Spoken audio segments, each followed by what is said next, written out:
आप देख रहे हैं दूरदर्शन किसान कार्यक्रम गांव किसान में आप सभी का स्वागत है। मैं हूं ज्योत्सना टंडन। गांव किसान एक ऐसा कार्यक्रम है जिसमें हम आपको खेती किसानी और पशुपालन के संबंध में जानकारियां देते हैं। साथ ही आपकी मुलाकात करवाते हैं एक ऐसे कामयाब किसान से जो कि आज दूसरे किसानों के लिए मिसाल बन चुके हैं। तो आइए अपने आज के गाँव किसान कार्यक्रम की शुरुआत करते हैं।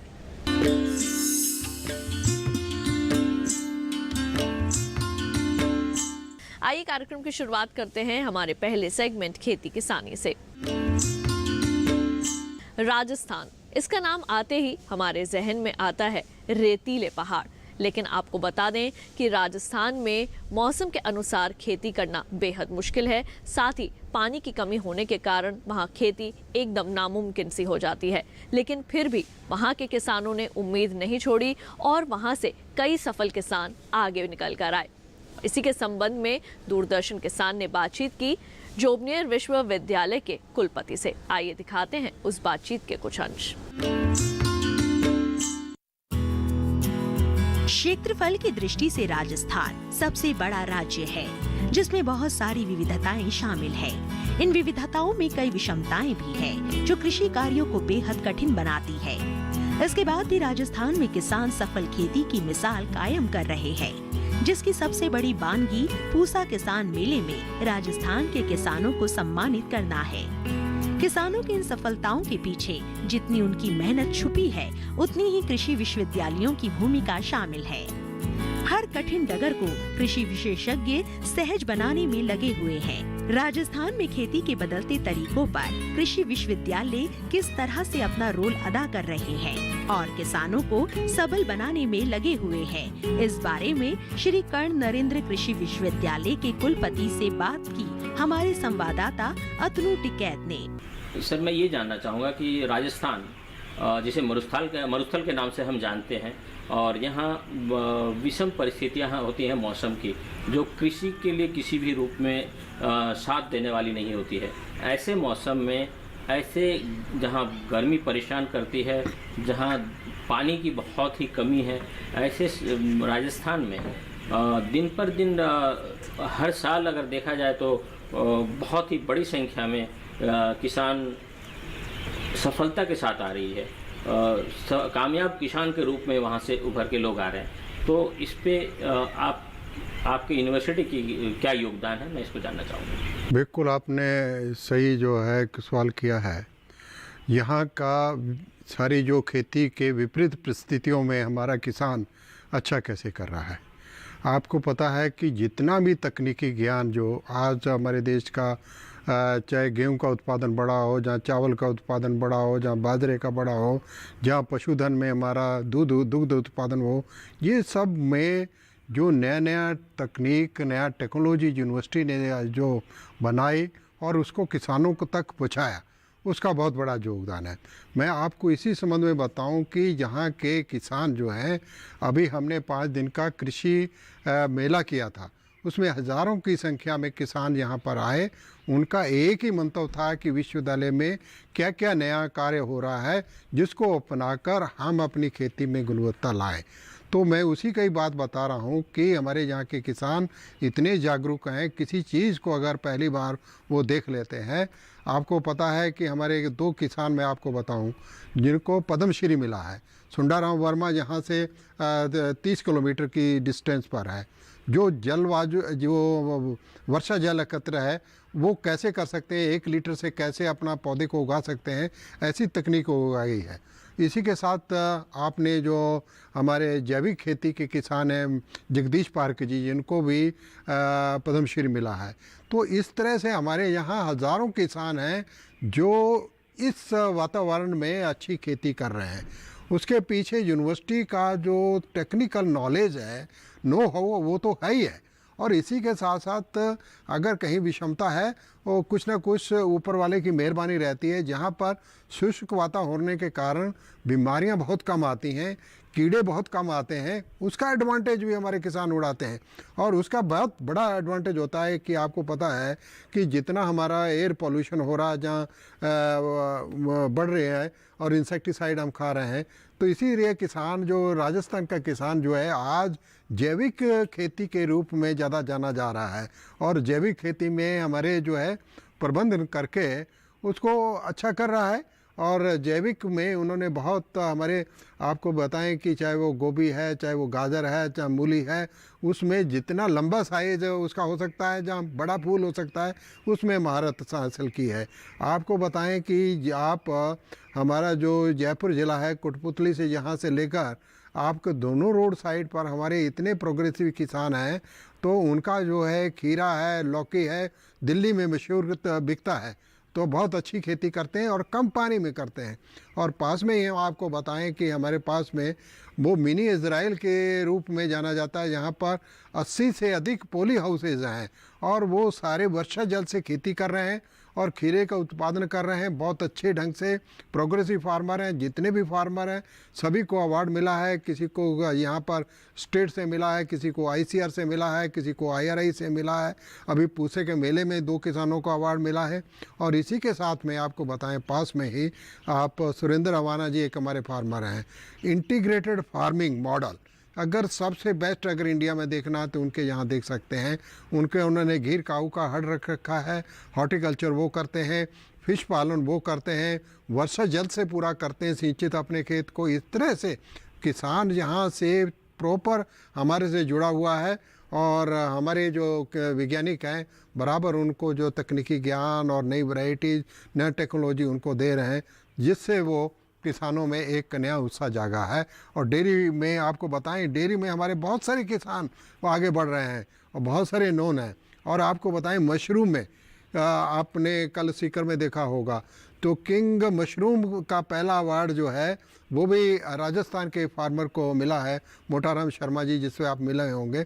इस तरह से हमारे बहुत सारे किसान जो अवार्डी हैं अपने आप में अद्भुत कार्य कर रहे हैं। सर आपने बहुत अच्छी बात कही। सर मैं आपसे ये जानना चाहूँगा कि अभी जो पानी की परेशानियां हैं इसको देखते हुए आप क्या नई तकनीकों को ईजाद कर रहे हैं और जो तरह तरह की जो पानी रोकने की व्यवस्था है उसको किसानों तक कैसे पहुंचा रहे हैं? देखिए, पानी के बिना खेती बिल्कुल संभव नहीं है और पानी को अब इस तरह की हमारी तकनीक आ गई है, चाहे वो माइक्रो इरिगेशन जो सूक्ष्म प्रणाली से होती है, चाहे वो हम ड्रिप से ले लें, चाहे फुव्वारा प्रणाली है, उनको अपनाना बहुत ज़रूरी है। हम जो फ्लड इरिगेशन जो खेत को सींचते थे वो उसको हम बिल्कुल नहीं कर सकते हैं। और सबसे अच्छी बात मैंने जैसे पहले आपको कहा कि सुंदराम वर्मा जैसे उन्होंने पूरे खेत पर प्लास्टिक बिछाकर जब वर्षा जल एकत्रित कर लिया है। इस तरह से हम नए नए तरीके हमें इजाज़ करने पड़ेंगे और जहाँ तक संभव हो हमारा घरों का पानी कहीं वेस्ट नहीं जाना चाहिए।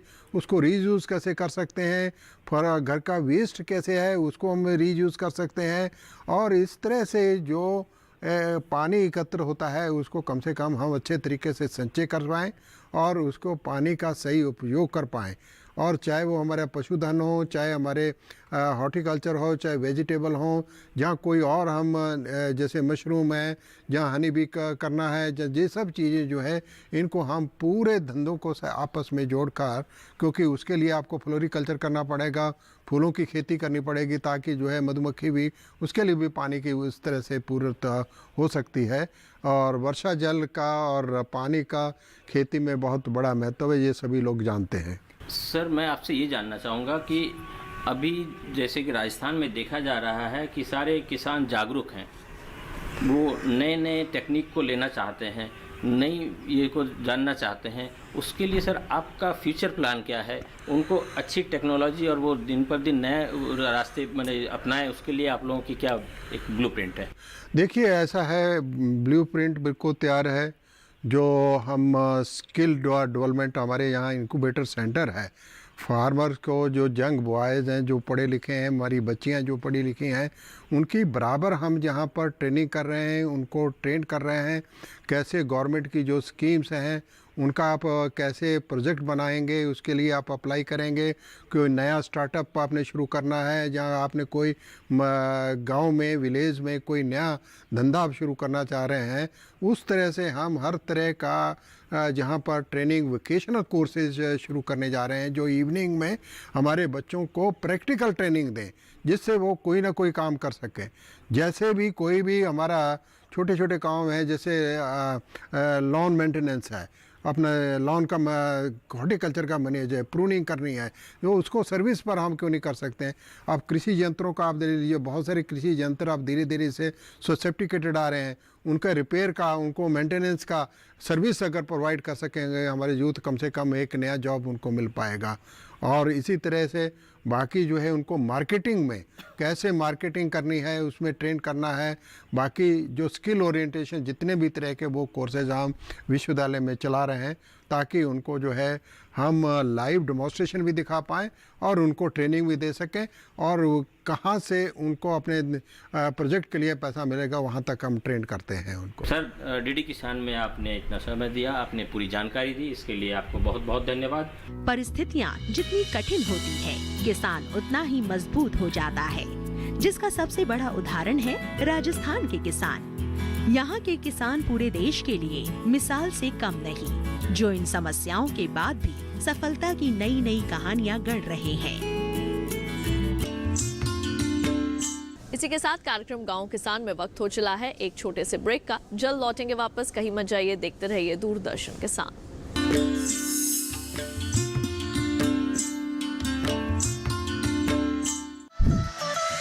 खुशहाल होंगे खेत, पशु रहेंगे स्वस्थ, सरकारी स्कीम का होगा लाभ, जब एक्सपर्ट्स का मिलेगा साथ, आपके सवाल विशेषज्ञों के जवाब, सिर्फ एक फोन कॉल की दूरी पर। देखिए किसानों का अपना प्रोग्राम हेलो किसान, सोमवार से शुक्रवार शाम 6 बजे से सिर्फ दूरदर्शन किसान पर।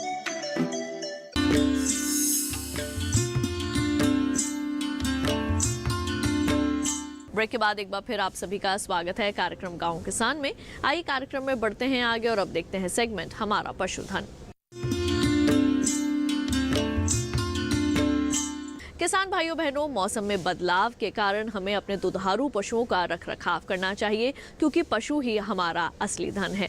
तो इस बदलते मौसम में कौन कौन सी ऐसी मुख्य बातें हैं जिनको ध्यान में रखना ज़रूरी है? अगर आप उनका दुग्ध उत्पादन भी अच्छा चाहते हैं तो किस तरह का आहार उन्हें देना चाहिए? आइए तमाम बातें आपको बताते हैं इस रिपोर्ट में।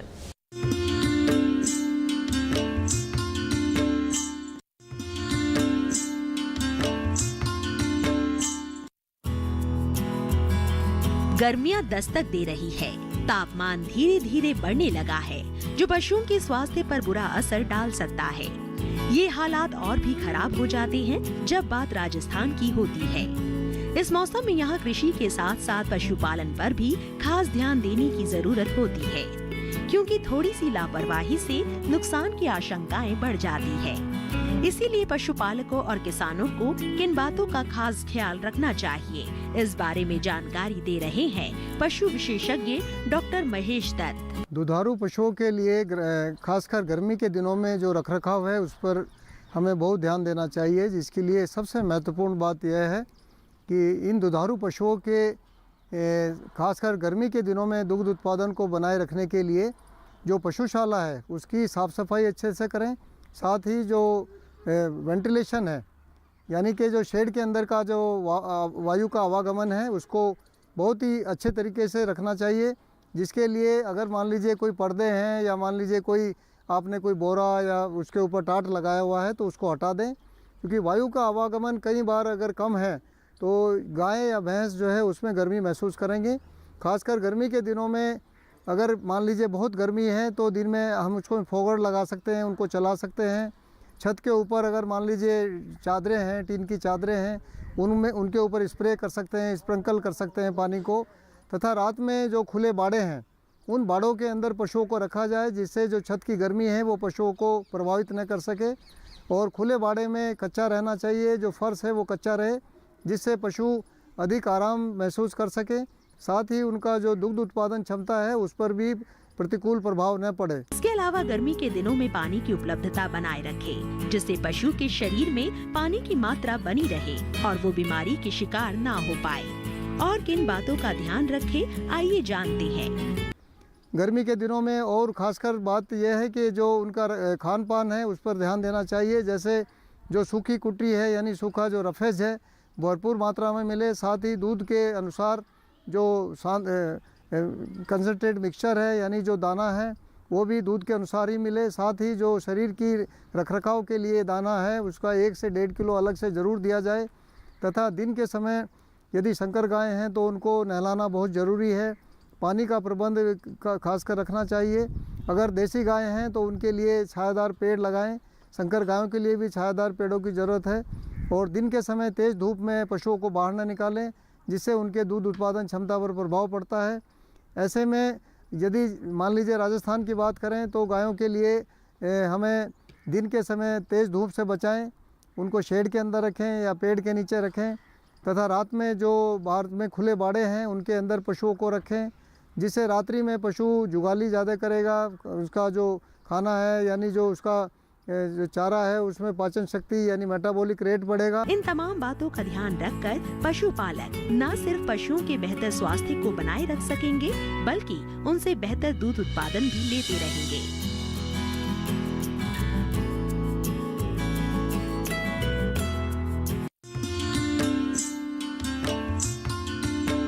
तो अभी आपने दुधारू पशुओं की देखभाल के संबंध में ली कुछ खास जानकारियां। अब आइए एक नजर डाल लेते हैं इस माह के पशुपालक कैलेंडर पर।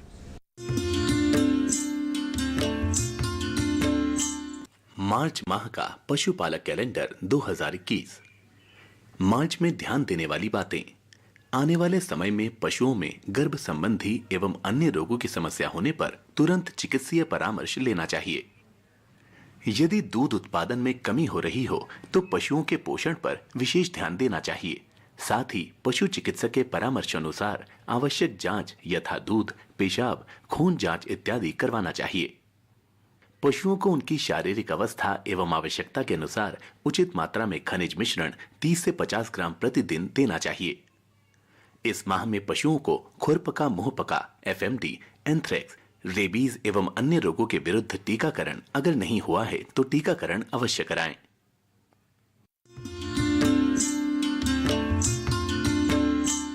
कार्यक्रम गांव किसान में वक्त हो चला है एक और छोटे से ब्रेक का। जल्द लौटेंगे वापस लेकर कामयाब किसान की कामयाबी की कहानी। आप देखते रहिए दूरदर्शन किसान।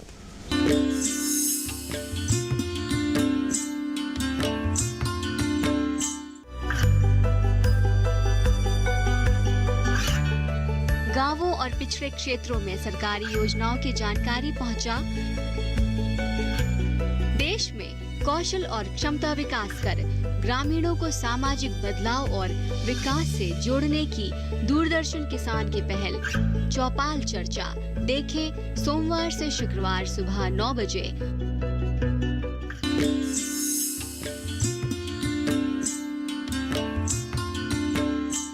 ब्रेक के बाद एक बार फिर आप सभी का स्वागत है कार्यक्रम गांव किसान में। आइए कार्यक्रम में बढ़ते हैं आगे और अब देखते हैं सेगमेंट कामयाब किसान की दास्तां। किसान भाइयों बहनों, जैसे कि हम सभी जानते हैं कि अगर मन में कुछ ठान लिया जाए तो वो काम पूरा होता ही है।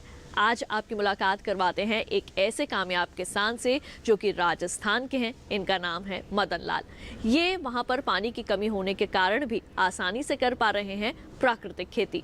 क्या है इसके पीछे के राज, आइए बताते हैं आपको उन्हीं की मुज़ुबानी।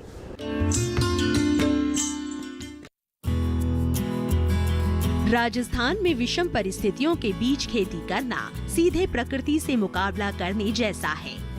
मौसम की मार, पानी की समस्या के बीच किसान ऐसी तकनीकें इजाद कर रहे हैं जिससे अच्छी पैदावार ली जा सके, जिसमें सबसे बड़ी भूमिका जैविक खेती की है। इस तकनीक का लाभ लेकर किसान बंजर मिट्टी में भी फसलें लहलहा रहे हैं। ऐसे ही एक किसान है मदन लाल, जो जैविक खेती से मिट्टी की और अपनी तकदीर बदल रहे हैं। जब भी किसान की बात की जाती है तो हमारे मन में जो तस्वीर उभरती है वो बिल्कुल ऐसी ही होती है, सादगी भरी, जिसमें सहजता और कर्मठता हो।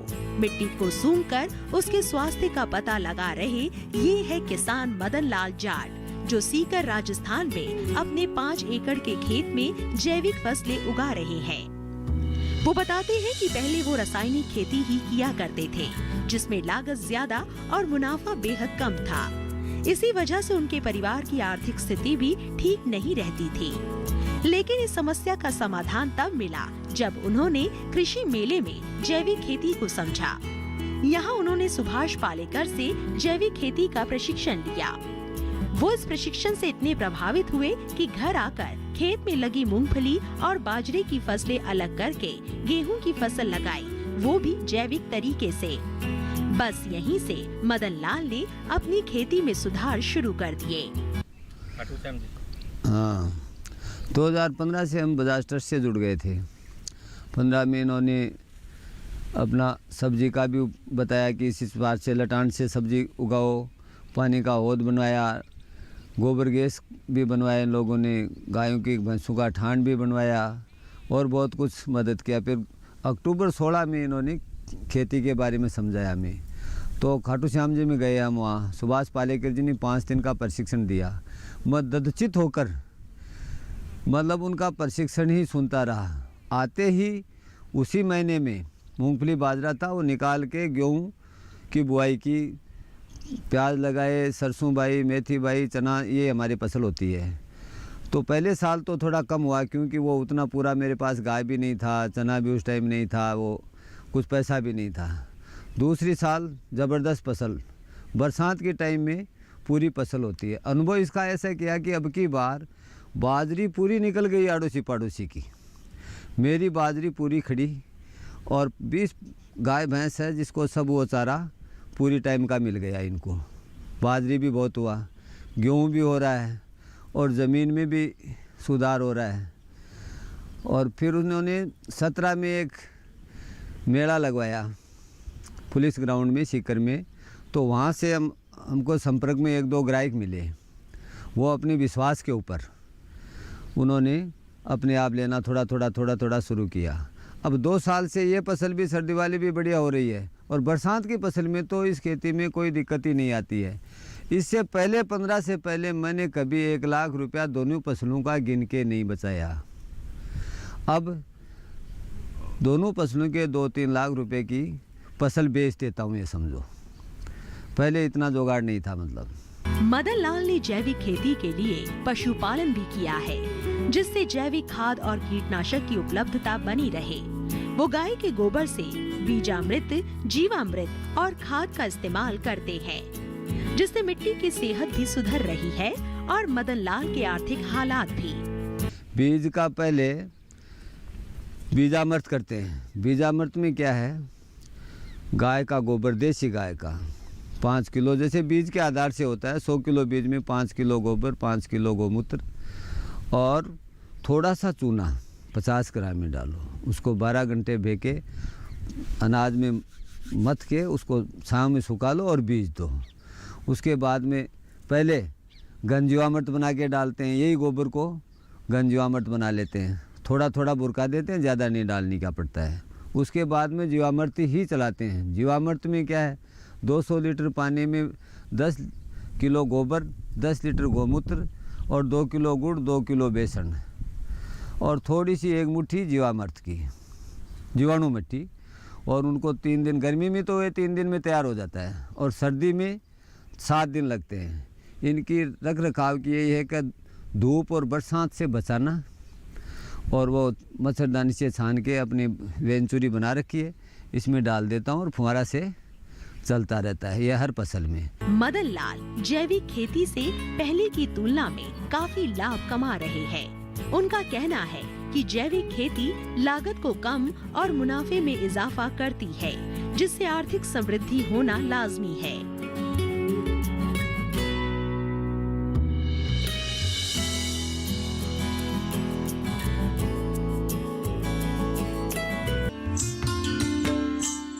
तो अभी आपने मुलाकात की हमारे आज के कामयाब किसान से। उम्मीद करेंगे कार्यक्रम में दी गई जानकारियां आप सभी के जरूर काम आएंगी। तो आज के गांव किसान कार्यक्रम के इस अंक में बस इतना ही। अगली बार फिर आप सभी से होगी मुलाकात। तब तक के लिए मुझे दीजिए इजाजत। आप देखते रहिए दूरदर्शन किसान। नमस्कार।